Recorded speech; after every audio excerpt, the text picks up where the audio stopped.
Elliott Cook, welcome to the Running Effect podcast. How are you doing this afternoon? I'm doing great, Dominic. How are you, man? Doing good. Been looking forward to this one for a while. And recently, the past 6 months, a lot of DM requests to get the man Elliott Cook on the podcast. What's it felt like kind of coming onto the spotlight, I feel like, for the first time? Yeah. It's kind of surreal. I didn't really expect it to all happen the way it did. Just a lot of things fell into place this year that kind of put me in the spotlight, at least from my perspective. And it's been just fun watching it all unfold to see where it goes. But I know a lot of celebrities come to mind here, but someone like Logan Paul, he branded himself as the kid from Ohio. And I think a lot of people who come from Ohio have a similar mindset of rarely do people get their flowers in high school if they're from Ohio in any sport. And then, when they get to the top of the game in the NCAA or as a professional, they genuinely still have those roots. For you, do you feel that way where it's no one really talked about you in high school? We can get into this. The times you're running were definitely worthy of being talked about, but it is a whole nother ball game. How do you feel now? And what's kind of your take on small town Ohio kid taking on the world? Definitely. You think of when you're talking about high school kids from different states, if you talk about someone from California, you say oh, they're a state champ, that carries weight versus if you're an Ohio State champ, I'd say it carries some weight, but to anybody else around the country, it doesn't really mean much. And I think there is that branding piece behind people saying, oh, just a kid from Ohio. Because if you've been to Ohio, the majority of Ohio is just farmland and there's not too much going on. Outside the big cities. So for a lot of us, it's there's this perception that I don't know. It's a very the culture in the Midwest is kind of just you just, I wish I could put this better. I don't know. There's just a lot about being from Ohio that makes things very, it feels very closed off. It feels very okay, I'm going to enjoy my life. I'm going to, go to school in state. I'm going to go do these things that are very streamlined. And so, the Logan Pauls or you say LeBron James or something just a kid from Akron, that kind of thing. There's a lot of people that just kind of brand themselves that way because when you're growing up in Ohio, you're not in the spotlight as much, especially in high school. And I know Ohio runners can kind of feel that nobody's really getting that much hype out of Ohio. And I think we've got a lot of talent. It's just, we just don't see as much of it on the national stage because we are somewhat of a smaller state. And I don't know. We can't compare to states like California or Florida or New York, things of that nature. But I like the challenge. Yeah, what's your take on winters? Ohio winters? Do you think they make runners better or worse? If you could choose, do you think that the winters make us grittier and ultimately help our results, or do you think if you could snap your fingers, would you make it California? No, it definitely makes you tougher. I think if you bring those California kids out to Ohio and try to get them to race at the state meet, they're gonna struggle because you can have years where I remember going back. I don't remember what year it was in high school for me, but one of my state meets, it's in November, and the weather can change so quickly there that one weekend it's gonna be 70 and sunny, and then the next weekend it's going to be 30 and snowing. And so we had the perfect combination of the two where our state meet got moved back a week because it got really warm and started raining a ton and made the course so muddy that it was unrunnable. And then the following week it dropped down to 30 degrees. Everything almost froze over. So it was kind of muddy, kind of frozen, and it was snowing. So the footing was horrible. It was just the perfect combo of everything that you would not want in a cross country course. At least for me as a track runner, it was just the worst thing ever. But I look at California cross country where it's you're running on hard dirt, compact dirt. It's you don't even wear spikes. It's just a weird thing. But yeah, I think it makes you tough. Definitely living in Oregon now, I've gotten soft to the weather. When I go back home to Ohio for Christmas, remember 2 years ago I went home and we had like a winter storm in Ohio. It was like super abnormal. It's like -10 degrees, -30 wind chill. And yeah, going out and running in that, it was like, I don't want to do that again. Like I'd much rather have the rain and 40 degrees in the winter. It's so much easier. Going back to some of those high school memories, I remember that. I wasn't yet in high school, but I remember reading it in my Sunday paper, funny enough. And I remember it because I don't even think I was old enough to be on social media at that point.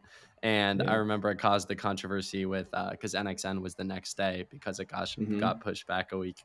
And so it's like Yeah. all these Ohio teams are screwed because they're all It going to was run on crazy. tired legs. What are some Yeah. of those other memories from high school cross country as we're nearing the start of the season that bring a smile to your face?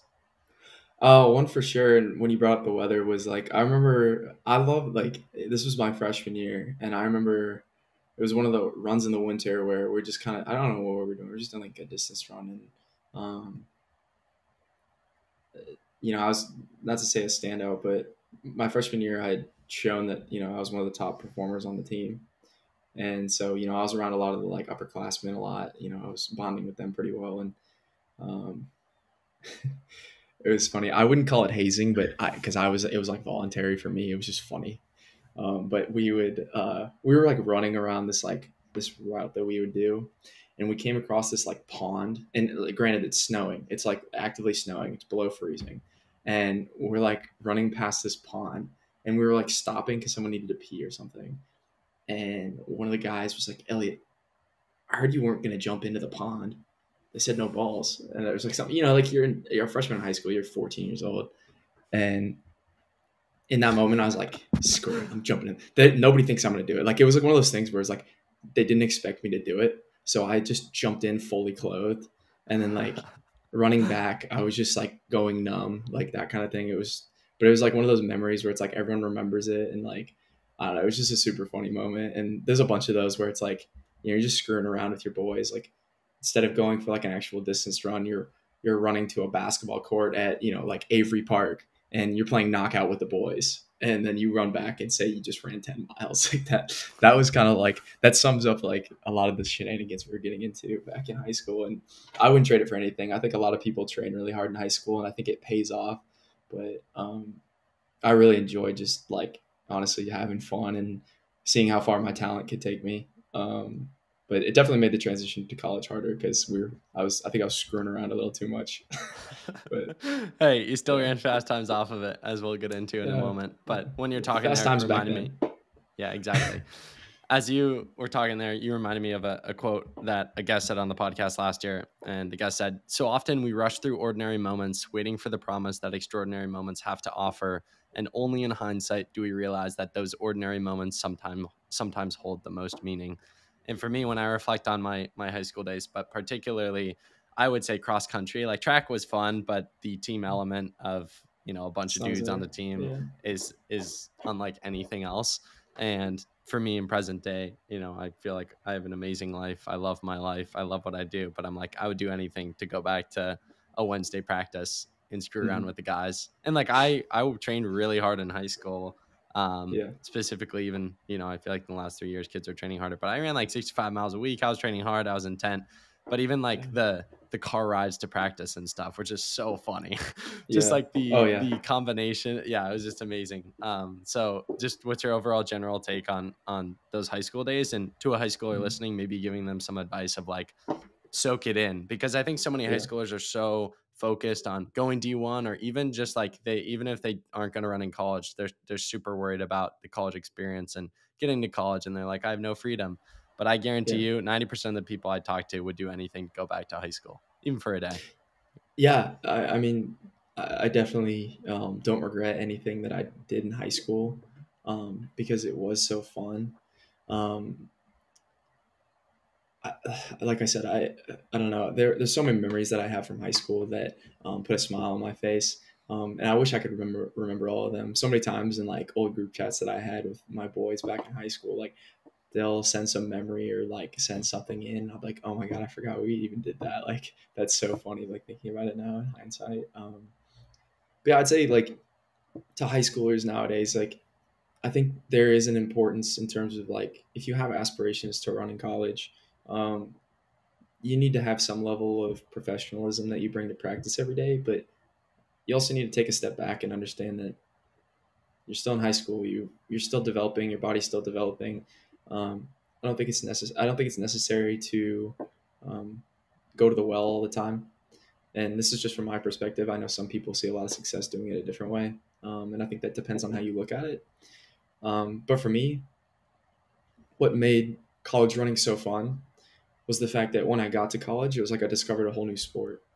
In high school, it was one thing. It was just me having fun. It was me going to practice. And don't get me wrong, there were times where I took things very seriously. I wanted to be really good. I'm a very competitive person. But at the same time, like I just enjoyed, yeah, showing up to practice, doing those little things with the guys, screwing around. Okay, I'm getting a little less aerobic benefit because guess what? We're gonna stop and play knockout. We're gonna play a game of knockout in between our runs. Like, but at the end of the day, like that was more fun, and I think that's more valuable than um, grinding all the time. Versus now, it's like, yeah, things are really serious for me, and not that I don't like that. I really like the life that I've transitioned to, but um, I'm glad that I didn't start it too early. I'm glad that I didn't take things too seriously in high school because um, I think it allowed my body to develop, and I think it allowed me to get a better understanding of what the sport has to offer if you put everything into it. Um, but you have to make that conscious decision, and I felt like I did that when I got to college. Um, so yeah, like I said to any high schoolers out there, just understand that like if you have aspirations to go Division 1 or at any level, you have to have some level of seriousness. You have to adopt some level of seriousness to the sport that you're showing up every day to do. But at the same time, understand that you're just at the beginning of whatever you want to do. You have upwards of 4 years after high school if you plan to go into college and run. Um, so yeah, just understand that you've got a lot of time to develop. You've got a lot of time to figure things out. And right now, just don't take these moments for granted. Like these are the fun moments. You're not going to always have all these teammates that are just looking to have a good time. So I feel like this has been the case already, but it'll probably continue to be the case that we talk about niche Ohio things, but the Ohio people will know what we're talking about. So yeah, you went to a high school called Dublin Jerome. There are two other high schools in Dublin, yeah, Scioto, I think, and then yeah, Kaufman. What was the rivalry like your 4 years? yeah, What was the beef between teams? I feel like every iteration the guys do something to each other, or like there's yeah. always something going on. It's a classic for the listeners out there. It's a classic. Like if your city has three schools, Yeah. so one of the schools is always going after the other. And Uh, specifically in the case of running, I feel like these three schools were always pretty darn decent. And also the mhm. case for the central region in Ohio is it's just far and away the best region. So it's always Yeah. incredibly competitive up front. Yeah. Um, I would say because I went to Jerome and Kaufman definitely was like in looking back, like Jerome always we tried to call ourselves main campus. There's always like the term main campus, and Kaufman was kind of considered main campus, and rightfully so. They were better at sports. They were better at football, basketball, um, cross country, and track. They were definitely. I think they bested us most of the time, but um, at least from my perspective, I could always kind of dominate on that level within the city. But I think overall they were a better school. Kaufman was, and I mean, you look at like I love bringing up the fact that like me, Lucas Bonds, and Abby Steiner all were in Dublin High School at the same time. Now Abby and Lucas are both, I think, 2 years older than me. But it was like we were going to track meets together, like back in the day in high school. And now we're going on, and you look at the success all three of us have had. It's really cool to see that three people from the same hometown around the same time were able to make it this big. Um, but yeah, I'm trying to think of like any rivalry like stories that I have. Can't really think of any right now, but there was Any definitely always that sabotaging of like, like team camps or anything? Or oh like would you man, run to like yeah. rival either of the high schools? like during Man, I wish I could practice? remember. I know there was like we'd have like because like Kaufman was like the Shamrocks, so they had like a big like boulder near their like athletic facilities that they would paint or something. And I remember there was a few times where like I never did it, but like our school would sometimes like there are people that would go there and like graffiti it or like vandalize it or something. Other than that, like I honestly can't recall. I wish I could remember some of those stories, but I never really got into like the hype of like the true rivalry because for me it was never that much of a rivalry. I was just kind of, you know, a big fish in a little pond, I guess. But um, you know, Bigger things it on your was mind. fun. Yeah, Yeah. I was worried about. Yeah, I was there was yeah, there's a lot of other people to worry about, you know. So, I want to talk but about your decision to look into Oregon because I feel like, even yeah. the best guys in Ohio, for whatever reason, rarely make it out west to schools like that.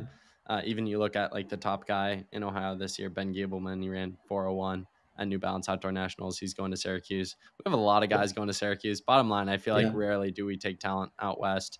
For you, when was the decision to start to look at those bigger schools and ultimately what Mhm. made Oregon stand out? Because I feel like I was really excited when Yeah. I heard the news because I was like, finally, someone's going to nothing against Yeah. Syracuse, but like, No, I know finally, what you someone's mean. This going is somewhere not many new. people. Yeah, yeah, Yeah, there's not many. You don't hear many people going out west. Um, yeah, I think for me, it was like the recruiting process was interesting because I was good enough to be looked at by like most schools, but when we started talking money and things of that nature, um, that's kind of where it really depended on what school I was looking at. Um, so for some of the smaller D1s, it was like, okay, I had the opportunity to come on with a decent scholarship, and that made my parents happy and stuff like that. And really, the only reason I was able to even go to the University of Oregon and have the opportunity to get my name out there enough, because to be honest, like there were plenty of other kids in the country that had a similar resume to mine that probably weren't hearing back from Oregon. Um, was the fact for me was I was lucky enough to go to church with you know who Sam Prakel is. So he's a former Oregon Duck. He was coached under Andy Powell. Um, was a really good runner, obviously, when he was in college and is now. But yeah, I went to church with his uncle, and we kind of got connected in that way where we made that connection. I was like, oh, like my parents had brought it up, and they're like, yeah, there's this guy that goes to church with us. His nephew is a professional runner for Adidas, and he's like, oh, he used to be an Oregon Duck, so you should talk to him. So then I sent Sam Prakel a DM on Instagram. I was like, hey, I got a church with so and so, and I heard he went to Oregon. I was curious if you could give me any contact info to any of the coaches. Here are my times. Like I would really like to go on a visit. And he kind of hooked me up from there. He got me in contact with one of the grad assistants who then relayed my information on to Ben Thomas, who was the previous coach. And I sent him a couple of my race videos, and he wanted me on an official visit. And then the rest is history. It was a really easy decision, to be honest. Not to say the other schools that I had gone on officials on weren't cool, but there was a level of seriousness here that I didn't see at other schools. And sitting down with Ben at the time, he just basically flat out told me when I was having my meeting with him was like, if you choose to come here, you're choosing to test the limits of your body, figure out how fast you can become. And I really liked how that sounded, and I wanted to see, yeah, how good I could get. And yeah, I wanted that level of seriousness that I didn't get in high school. So I was ready for that next step, and I felt like that was this was the place to do it. And the caliber of athletes here were, especially when I first came in, were um, significantly better than any other schools I'd looked at. So it was a pretty easy decision. I'm assuming only kid from Jerome to go to Oregon or any other people in your class. Yes, there was. It's actually funny you say that because I was like looking. I wonder if anyone else is going to Oregon. There was one girl from my class, but she went to Kaufman, and she went to Oregon. But I think I don't know actually. I never really kept in touch because I didn't know her. But I think she graduated this past year. So, but yeah, there's one person from Dublin besides me that went to Oregon. So it's pretty crazy. For you looking into Oregon, how much of it, like the decision, what did it boil down to? And how much do you think the immense history of success in distance running that Oregon has played a factor into your decision there? Even people like Prefontaine, I think people still have in the back of their mind, like even a guy like that, I feel like still has an effect on recruiting where people just associate Oregon with high level distance running. When I was weighing my options, I was looking at what I felt mattered the most. And as an 18-year-old, I feel like for a lot of kids, it can be difficult to really understand what matters when it comes to recruiting visits, especially when you go to like a lot of schools. Like I visited an SEC school, and I almost think that visit was better than my Oregon visit because they really, they got the money, they roll out the red carpet, they do all this stuff to pamper you. But it's like, is that realistic to how the visit's gonna, like how your time there is gonna be? I don't know. But in terms of visits, it was like, not to say Oregon wasn't my favorite, but there were other visits that almost tried harder, and they used more resources. But ultimately, what was most important to me when I was looking at visits was like, what's the team dynamic look like, and can I understand the coach at a deeper level? Like, can I, from the little information you can gather from a recruiting visit, can you see yourself understanding and appreciating your coach? And then the big one for me was I wanted to go. There were a few schools that I looked at that were smaller where I could come in and kind of be not like the top dog, but like, in the conversation from the get-go. And I didn't want that. I wanted to come in at the bottom almost. I wanted to be at the bottom of the totem pole. I wanted to, because in my mind, if you're at the bottom, you can only work up. And if you're around people, you surround yourself with people that are better than you, who understand the sport better than you do, you're going to get to that level at some point if you put in the work, to make an attempt to get better.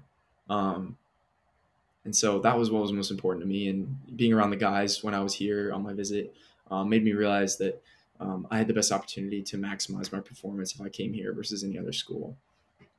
So ultimately that was self-explanatory. The hardest part was not the hardest part, but it was difficult to explain to my parents that, yeah, I'm gonna go to Oregon on a book scholarship over some of these smaller schools where I could get significantly more money for my education, because of the fact that I want to chase my dream to become the best runner I can, versus at these other schools, I feel like I have less opportunity to do that, even though I could get free college or close to it. So that was somewhat difficult, but like I said, I think I was very sound with my decision when I made it, and I knew it was going to require a lot of discipline to do it, and I knew I needed to make it happen. It's almost like the pressure of going in as a walk-on, going in out of state. I've got to take out student loans. I got to do all this stuff. It kept me in line. I feel like if you go in on a full ride and you've got all these things handed to you, you can be very complacent with your performances and be like, whatever, it's no loss to me. But for me, it was like, okay, I kind of need to get work done so that I can make this worth my while. So I like the challenge, and I think it paid off. It was by far the best decision I've made in my life, because it's brought me to where I am today, and I don't think I could have done that anywhere else. So, talking about one final thing in your high school career, that senior year season, the what if I'm not mistaken, COVID hits senior year. What do you think you could have done? Because your times are misleading. Like if you just say I ran 4:13 in the mile, it's like as a junior. I was a sophomore. Oh, were you really? Crazier. Okay. Yeah, so that was like that's still pretty good. Like that is very good. Yeah. So I mean, dude, I think in my Simeon, your teammate, who I'm sure we'll get into at some point, because he's going to listen to this podcast and he deserves to get clowned a little bit. I think he went from 421 to 359 from sophomore to junior year. Yeah, that makes sense. I mean, that's for a lot of people. That's like where like the a jump 350 is made. miler. Of course.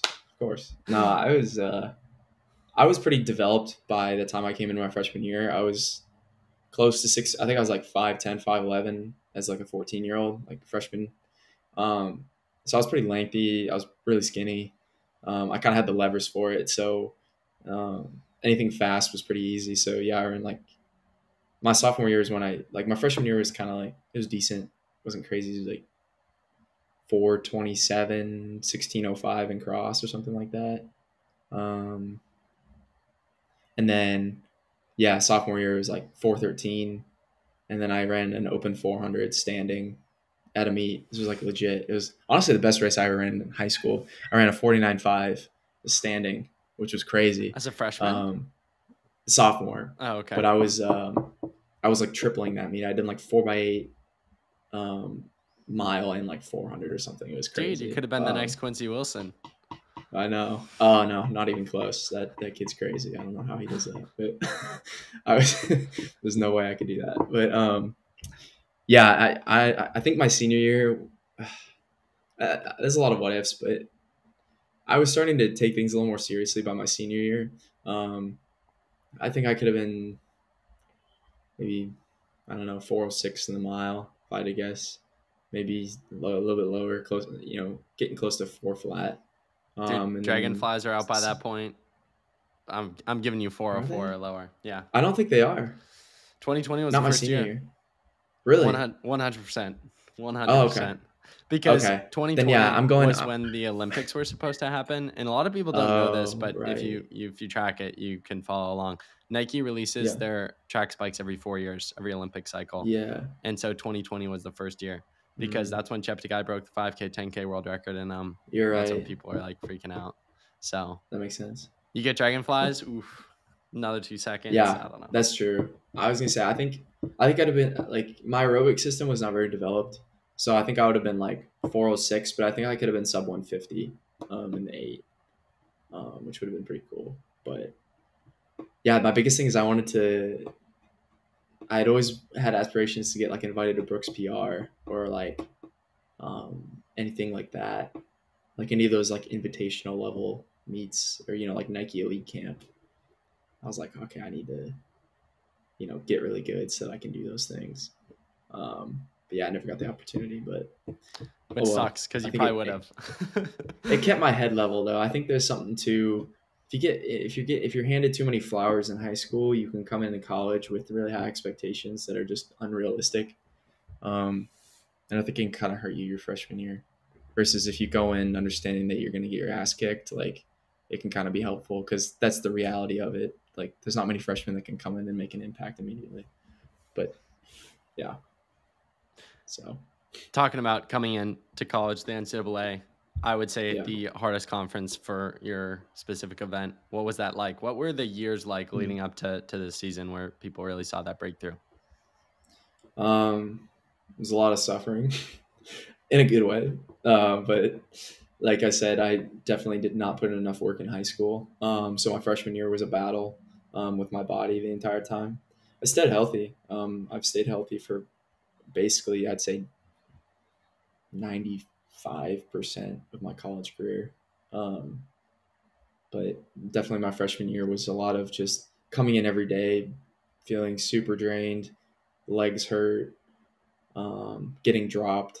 That was a common occurrence. And don't get me wrong, I performed well. I was one of the few freshmen to make regionals and outdoor my freshman year, just barely. But and I PR'd from my times in high school, but it was a struggle. It was a big struggle. And after my first year, my sophomore year, I won my first conference title in the 800, which was pretty cool.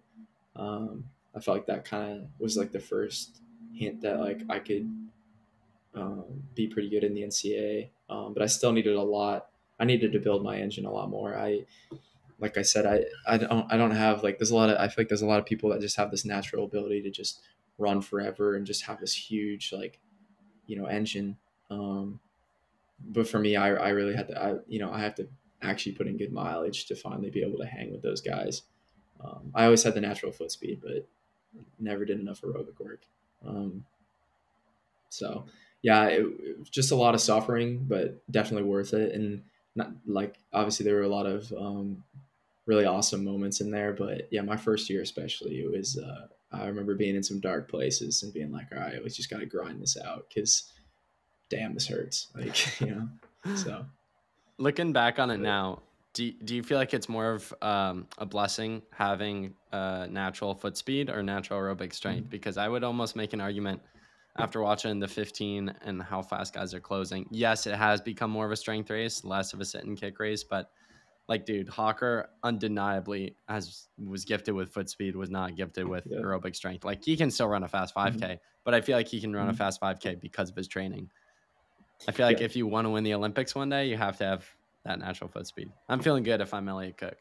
I don't know. Do you disagree? Yeah, no, I completely agree with you, and I don't want anyone to think that, that doesn't have foot speed and feel discouraged, but um, there's definitely, I think,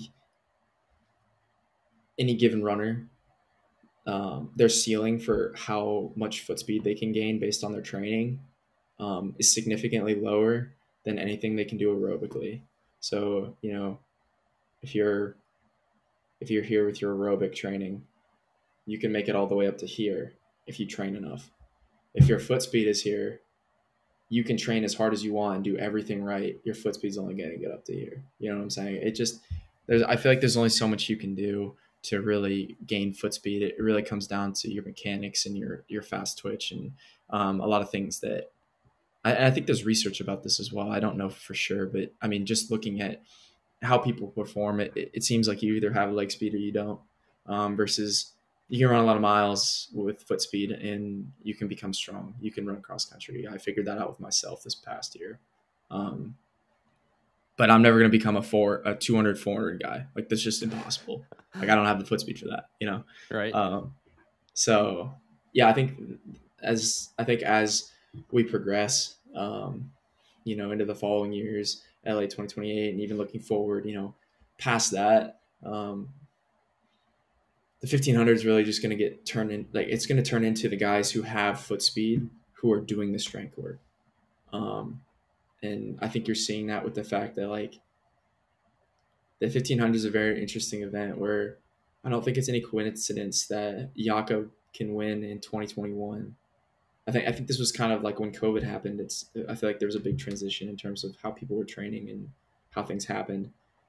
Jakob wins in 2021 because he knows him and Chariot can just go out and run a blistering pace, and not many people can break 3:30, or if they can, they're doing it dying at the line. Versus now, everyone's adapting to the training. Everyone's understanding what works and what doesn't. It's becoming more public, and everyone's starting to build their engine to the point where, you've got all these guys who can run sub 330, all these guys who can, like Cole, he can run 327 closing in a 39. He's always going to beat those strength-based guys, because no matter how strong you are, like, at the end of the day, you got to be able to close in, like, 39 if you want to win the Olympics. And that's leg speed. I mean, obviously you need the strength to be able to do it, but I don't know. That's just my thoughts on it. It's just very interesting. And then you can take it a step further where I'm not doubting Jakob's leg speed at all. He needs to switch. And you can see he's got this 100%. I mean, he could win. I think he could win every title from now until when he retires if he does 5-10K. Because you look at the ease at which he does these 5Ks at the championship level, and he just walks people down at the end. Like, it's not even walks people down. He closed in 119, I think, and he didn't look like he was trying. It's like, it's not even like he's trying. It's like, it's not entertaining for him, and I completely understand why he wants to, like, I don't know where his head's at, but, like, I assume he wants to keep pursuing the 1500 because that's the event that has more excitement to it. Because if you're a guy like that who's super aerobically strong and you're doing all their aerobic training, like, and you have the foot speed because you've been training for the 1500, you're going to beat these guys who are running the 5K. You can just look at him. He's so much bigger than these guys. And if he can run equivalent PRs to them in the 5K, like, he's going to walk them down every time because he's got way more foot speed than they do. Versus the 1500 is that perfect mesh of, okay, you need a lot of strength work, but you also need to be able to, run sub 50 in the 400, like, not at the end of a race, but just in general. Like, you need to have that kind of foot speed to be able to hang. Standing sophomore year in high school specifically. Exactly. No. I Yeah. do want to So ask you about, you talked about that strength aspect and how, you have to focus on that. For you, that's what you're in the thick of, right? Super successful track season, some off time, right back into the mhm. fold of things, right back into those Jerry Miles. And in some sense, even though I know you have goals for cross country, which we can get into, this is Mhm. really a build for next year in the World Championships. I'm sure, like everything you do Yeah. between now and then, this is just the Yeah. base phase, or however you'd call it. For that, For sure. for you, is it exciting of like, this is probably more of my weakness, even though you're pretty darn good at it still, and this is where I No. can really take my game to the next level in these next few months, even though I'm not going to be hitting like 200s crazy fast. This is actually where I might get 1 to 2% better, and that's the difference between making the team and not making the team. Yeah, you put that perfectly. And I really kind of leaned into that last year for the first time. Was like going into cross country season. I realized, all right, I'm going into my senior year or my junior year, but my fourth year of college.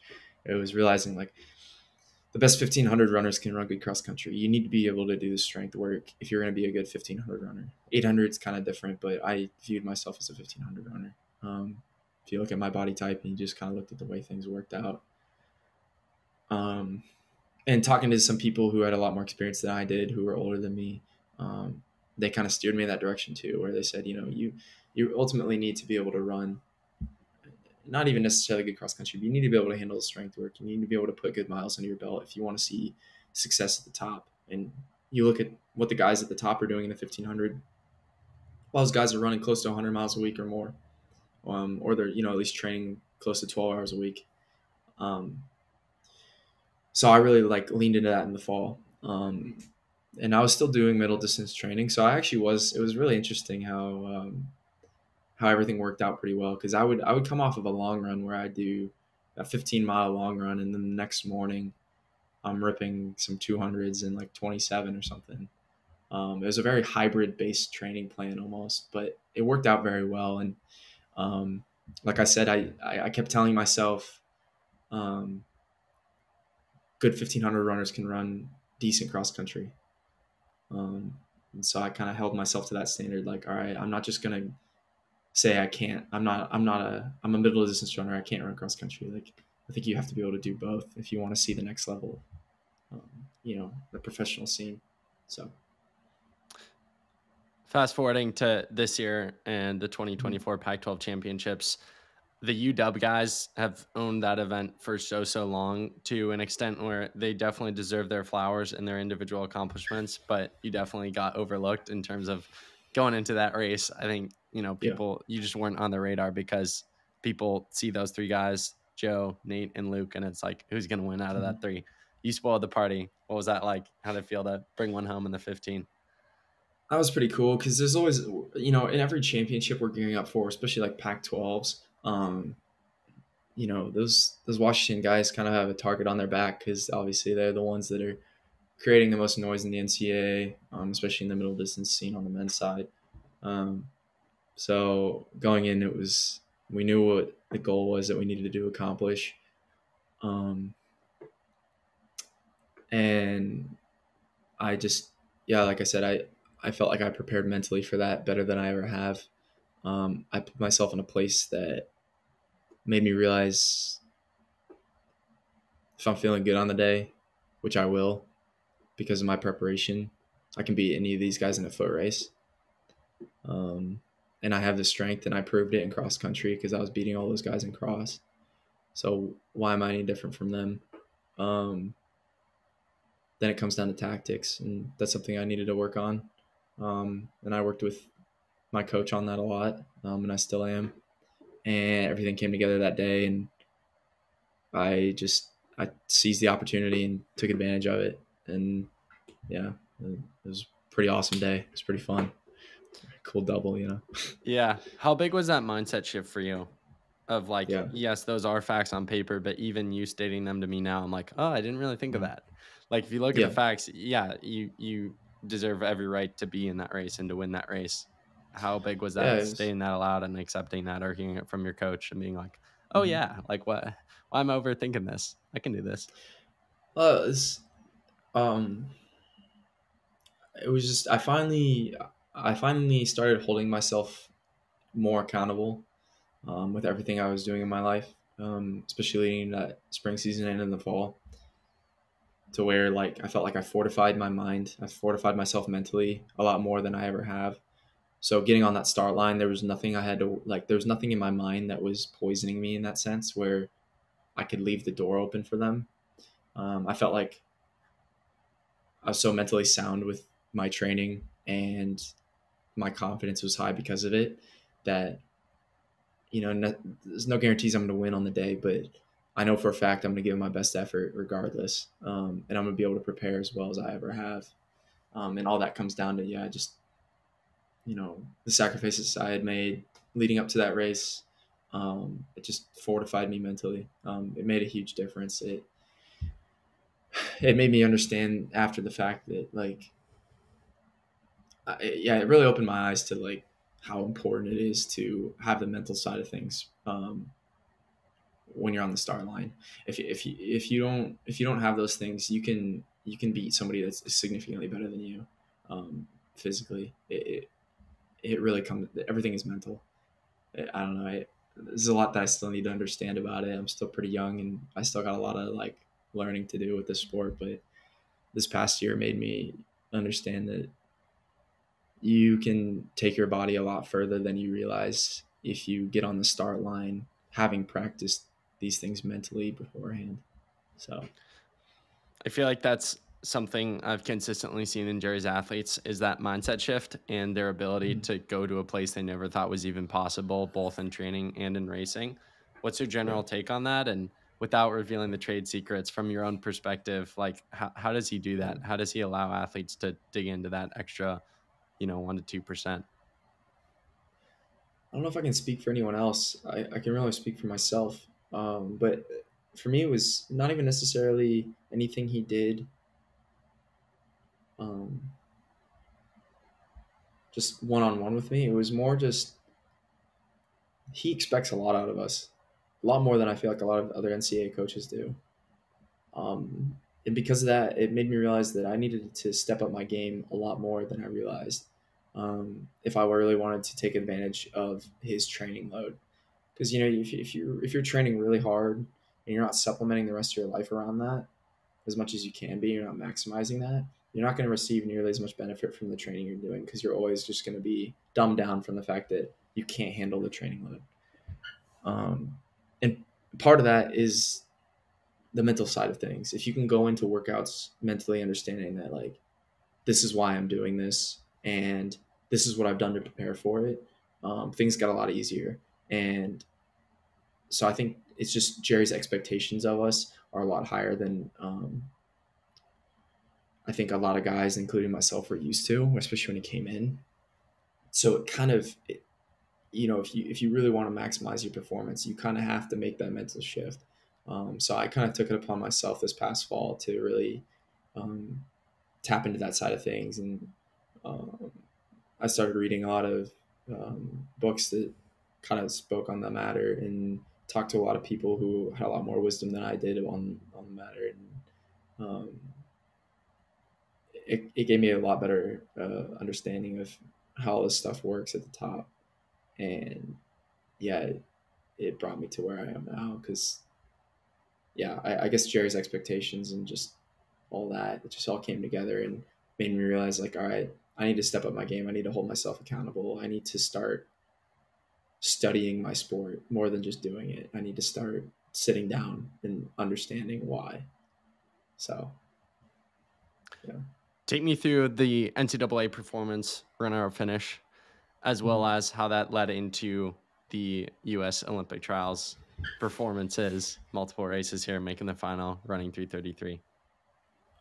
Yeah. So it was the same deal where coming off of Pac-12s, Jerry and I finally kind of, not to say it didn't happen before, but after Pac-12s, it was really like, all right, we need to win this national title. Let's see what it like. Let's do everything we can. Let's gear up for that. We're aiming for that. So there was a lot of expectations after Pac-12s for me to continue to perform, which was also another obstacle I had to get over. It was like, okay, I can't just be content with this because we've still got a lot of bigger races coming up. And obviously, this isn't a national championship. So at the end of the day, who's going to remember this? Not many people. Like, it's not that big a deal. You know what I'm saying? Like, in the grand scheme of things, like, okay, I won Pac-12s. Great. Let's continue it. Can't just, like, hang our hats on this. So, yeah, I guess that race played out really well in the sense that mentally on the start line, I felt indestructible. I felt like the best runner on that start line. During the race, I felt like the best runner. Even when I got tangled up at the bell lap, I felt like I could handle anything, and I felt like I proved that with the way I moved through the field. But like I said, I think I just spent too much energy in the last 400 meters to really give myself a chance in the last 30 when Wascom came on the outside. By the time he did that, there was too much momentum on his side, not enough time left. I was fully lactic. I was barely staying on my feet. But like I said, I put my heart out there. I left my heart on the track that day. I did everything I could, and there's nothing I would have changed about that race. Other than my tactics, I think I could have played my cards a little bit better. But my mental preparation, everything about leading up to that race was perfect. So I felt like I maximized my performance that day to about as close as I could, minus the tactics. And that's what's exciting for next year is thinking like I'm going to bring the same practices next year. I'm going to be a year stronger, everything, and we're going to see what's going to happen. But yeah, then obviously it definitely lit a fire under my ass when getting clipped at the end there, just barely missing out on a national championship in my home stadium. But yeah, like then going into trials, it was the same deal where I was extremely motivated. I was coming down from NCAAs. I had about, I forget how long, I think it was a week and a half in between or something like that from NCAAs to trials, maybe 2 weeks. But it was enough time for me to come down emotionally off of NCAAs, reset, and my legs were in a better place than they were even at NCAAs. So I rolled through the rounds and found myself running some big PRs and truly believing on the start line in the final that I had the opportunity to make the Olympic team. And Jerry and I had talked about it, like, depending on how this plays out, like, if you find yourself top 3, even 4th, we're going to go, like, and we don't run the standard, we're going to go find a race because, we only got a couple days. It was, like, that's how real it was. And mentally, I was there. I was ready to do that. Could I have anticipated that it was going to be 1 in 330 and those guys were going to close on a 39? No. Was I ready for that? Not even close. But same deal where I think I maximized my performance about as well as I could have. Same deal where I think my tactics could have been a lot better. I was surging really hard, going into the bell lap to try to get better positioning. By that point, I knew I'd spent too many of my matches to really maximize my effort in the last 200 meters. But at the end of the day, I got pulled through in a 3:33 and 8th place. It was a lot better of a season than I could have anticipated. 1 point if it's a track meet. Hell yeah. I was going to say I scored, Yeah, there you go. So, yeah. But if I would have talked to you a year ago and told you the things you were going to accomplish this year, Pac-12 champion, runner-up in the NCAA, U.S. Olympic Trials finalist, 3:33 guy, would you have believed me? What would you say?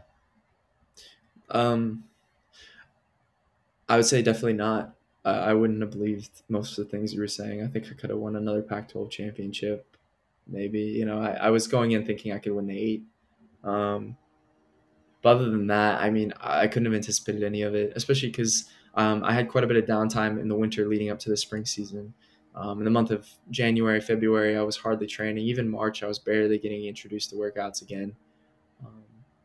I think it was like my 3rd week back running. I ran I forget what it was called, the Hayward Premier, like the first meet at Hayward, just because I convinced my coach. I was like, just let me do it. I just want to do it. This is, it'll just be fun. It'll be a good workout.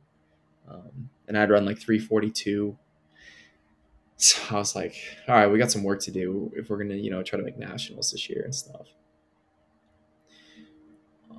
So I think for the people that know me, for the people who understood what I went through from, this time last year to now, I think it's pretty inspiring because there was a lot of times where I was pretty down, and I had really experienced kind of like my first window of time where I was out of the train, like I wasn't training at all for the first time in my college career. So that was a difficult obstacle in my life.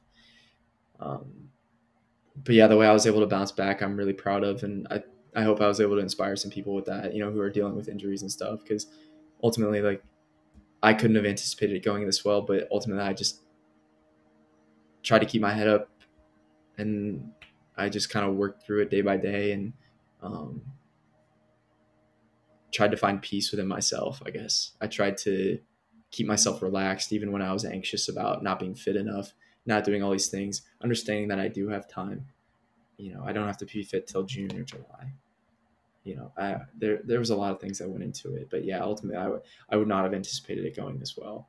But there was a lot of things that I did outside of, off the track, that benefit, that just, it was very beneficial.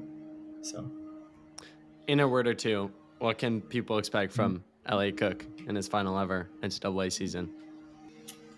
national champion, hopefully cross country All-American. That's the biggest goal. That's gonna be the hardest one. I'm trying not to sell my soul this fall, but I might have to. I need a top 40 finish. Hey, going back to the beginning of this conversation, Midwest strength in Wisconsin. It's like the good old days, man. You might see snow. That's what I'm hoping for. I got to tap into that. Yeah. Big I'll try to time. use that to my advantage.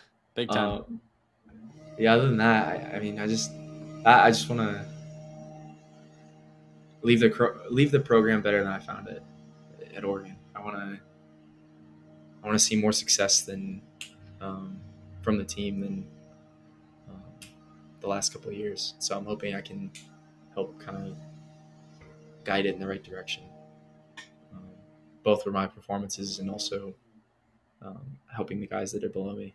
But yeah, sorry, that was more than a few words, but all good. A lot of times, see, here's the thing. In a word is like, I feel like an expression for like in a concise answer, but a lot of people take it as in. I have trouble with concise answers. I like to just talk. That's what I need to get better at using my words. Podcast is for. A few things before wrapping up here. One of my questions I was curious to ask you about: does it feel better placing 8th at USA? Is obviously still a remarkable performance, but I know you expect a lot out of yourself. Seeing Hobbs go 5, yard 3, colon. I mean, we were the best nation in the 15, which, the past 5 years, I think people would have laughed at, because I remember as a big debate for years, Great Britain versus the US. And I feel like people were giving the edge to Great Britain. 3 in the top 5, 2 in the top 3 for the first time in 112 years at the Olympics. What's it like to be a part of, that pack of people leading the charge, making US great again? It's it brings me a lot of excitement, and I'll tell you why. Because if we go back to the story that I had with my decision to choose Oregon, was I want to be at the bottom of the totem pole and work my way up.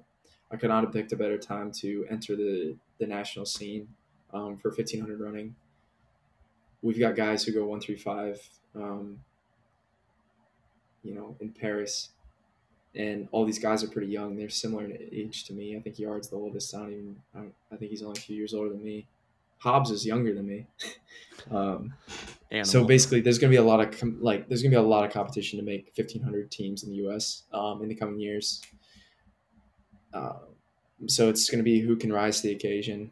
And right now, we've got those 3, and those 3 are going to be defending their positions for all the world's teams to come. LA in 2028. So it's very exciting. like I said, after watching Paris, I was like, you know what? Like, I like our system. Like, we really sent the best 3. I think. I don't think anyone else in that trials field was more deserving than those guys. In fact, I know it. They all maximized their performances there, and that was just incredible to watch. I mean, I was losing my mind. So it was really cool. A few final questions. I would be remiss if I didn't ask you about the villains themselves, Connor Burns, Simeon Birnbaum. What's it take from an older guy on the team? How do you put up with them, man? They're not too bad. They They is I don't probably think. the best you could give on this. Yeah, I need to phrase my words properly so I don't get in trouble. No, I'm kidding, but Do you humble them in they're very practice as you should? oh, I don't even know if I humble them, dude. You should have seen they're way more talented than I ever was and ever will ever be. They have so much talent. They just need to learn to, I think, rein it in a little bit in terms of they have these huge aspirations, which I totally understand. I mean, these guys are unbelievable, but I think it was hard for them to wrap their heads around the fact that in their freshman years they can't go do everything they want to do. Which you're still in your developmental stage. It takes, it can take some time, but I truly believe those guys are talented and they're going to be the top of the NCAA in no time. They just got to keep their heads screwed on straight, which they have so far. I definitely think their freshman years humbled them, which was good. I just wish it didn't have to happen because of injury. But that's just the way it goes sometimes. But I think the next few years for Oregon is going to be good with these guys. Yeah, I hope, and I think, and I expect them to keep their heads screwed on straight, and they're going to continue to perform. In the few glimpses that I've seen of them performing, like I think of Simeon at Dellinger last year as like one of our openers before he got injured. I mean, he destroyed me. Like he was one of the top scorers for us as a freshman, and that was incredible. Same with Connor. I mean, he threw it all out there. These guys have a lot of talent when they're running as fast as they do in high school, and seeing what they're able to accomplish in workouts, which is behind the scenes. These guys can do everything I can do in workouts. It's just, can they keep the consistency high? That's the struggle. And at their age, that can be more difficult than it is for someone like me. But yeah, what they've accomplished in their first years here, and what they've shown is more than I definitely showed my freshman year. So it gives me a lot of excitement for the future for them. And I really look forward, and I think there's an expectation this year, especially now that they're sophomores, that they can contribute to the team as long as they're staying healthy. And I think it's up to them to stay healthy. So I'm going to definitely make sure it stays that way. I will be, because I think it is a damn shame if they're injured and they can compete on the national level, because they deserve to, have some of the spotlight for how good they are and how talented they are. So, second question for you, wrapping up. Columbus guy, have to know. Top 5 metro parks in the Columbus area. Go top 5 through 1. Go 5 down to 1. I don't even know if I can do 5. I'm really? gonna be completely honest. I can do. I'm pretty straightforward. I go. Let me think. Okay, I can go 3, and I don't know what order. I honestly like them all. I'm a big soft surface guy, so I'm huge on the soft surface. And I'm gonna go. My go-to and my closest to my house that I like is Liberty Park. If you know where that is, it's in Powell. It's more of like a low-key spot. It's right near like Olentangy district. My go-to, especially in cross-country season, if you're in the Central Ohio area and you're an Ohio distance runner, you're a high school runner, you want to get good at cross-country, run at High Banks every day, or as much as you can. If you run at High Banks, you will get fit. Like, undoubtedly. Like, that is one of the best places to train. The hills there will humble you. And if you can run, like, I tried, like, when I was in college and, going home for the summer when I was younger, I tried to hold six flat pace for like an hour on High Banks. Impossible. That will put you in the grave. It's hard to do, but I'm telling you, if you can do it, like, not even like you need to aspire to do that, but like just hard efforts at High Banks will get you so fit. And then my favorite spot for long runs, and this was something that I only have done a couple times actually, because it's like 30 minutes out of the way, but it's. You're gonna say Battle Darby Creek? Yes. Yeah. Wow. Yeah, So it's like the horse racing track. Yep. Yeah. That's been, at least when I was home last summer, that was kind of my go-to spot. So if you want to run 3:33 Pac-12 champ, 3:54 in the mile, hit those 3 High spots. Banks. It's not even close. Dude, High so it's funny. I live 4 minutes away from high banks. So Oh my I gosh. live Okay, you so got no close. excuse. I live so close that I know what, but I'm washed and this is my job. So Yeah, I live understandable. so close that a lot of times I wouldn't even drive. I would just run from my apartment to High Banks, run at High Banks, Oh, and that's run back, awesome. which was amazing. Yeah. But the joke, at least that I've come up with, and I think someone said it to me first, so it didn't come from me, is like, there's no such thing as an easy run at High Banks. It does not matter what pace you're Mhm. running. It's like the hills will always get you. You think you're fit until you go to High Banks. But this spring, when I was training for a marathon, first few weeks, just easy mileage before workouts, I was shocked how fit I got. Very, very similar Yeah. experience to you. Well, it's So really, especially in the Central Ohio area, I feel like there's not many hilly places to run. Everything's so flat. Um, and High Banks is the one place where it can kind of, yeah, you can truly get, cross country fitness from it versus everywhere I'm, else. I don't know. yeah, I'm surprised no Go ahead. Antrim in there. I've That's a only hot that was take. the same thing where it's like it's far away, so I'm never really Yeah. because isn't that just the loop around the lake near OSU? Yeah, but they have the bike path that goes to OSU, and then the bike path the other Oh, way has, and it yeah. might be new since you were in high school, but has a super nice mulch path. Oh, I think really? it's called I don't Olentangy know Park. that. Oh, so what I've joked is I call it like the Priest Trail of the Midwest. It's like exactly like Priest Trail, but it Yeah. goes probably like 2 miles out, 2 miles back. So Okay.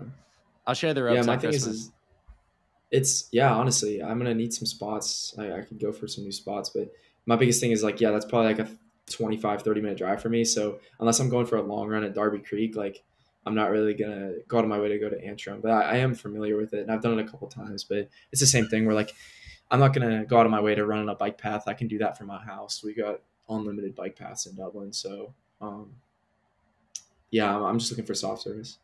Did you ever go through like random super nice? Where did you run for? I think you ran for. Oh gosh, ran for Kaufman. Sorry, Caden, if you're listening. I guarantee every Ohio guy's gonna listen to this one. So sorry, Caden. Ran for Kaufman. He's running for Butler actually. So really, really good kid. Okay. I don't want to say his time because I'll probably ruin it, but definitely sub 4:10 guy, and Oh wow. so Okay. faster than you in high school. Uh, Yeah, and significantly. he took us on like this loop through Dublin, like going through like the nicest homes. Did you ever do any of those Oh loops? Just like looking at the crazy rich homes. yeah. There's I love yeah, if people visit Like me from like Corazon, out if of that's what state, it's I'll be called. like Corazon and like yeah, there's so many places like that where you're going through and you're just like, who the What hell do you lives do for here? Like work? how does what the hell?